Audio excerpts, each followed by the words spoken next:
भक्तगण माता एवं बहन लोकन ध्यान देवे।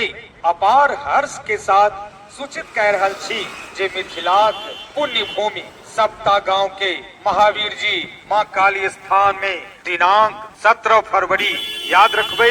माता एवं बहन लोकन भक्त लोकन बिसरबे नहीं। दिनांक 17 फरवरी 2025 को भगवान श्री राम परिवार, श्री शिव परिवार सहित श्री राधा कृष्ण की मूर्ति स्थापना कैल जायत। जाहि में दिनांक 10 फरवरी 2025 से कलश स्थापन, वेदी पूजन, पार्थिव पूजन सहित 11 प्रकारक अधिवास कैल जायत। 17 फरवरी 2025 को 100 मूर्ति के प्राण प्रतिष्ठा पूजन एवं रुद्राभिषेक अग्नि स्थापना कैल जायत।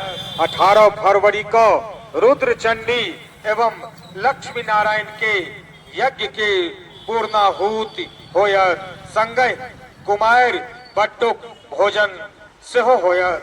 अतः अपने सबसे आग्रह निवेदन जे अधिक से अधिक संख्या में एक कार्यक्रम में पधारी एवं पुण्य के भागी बनी।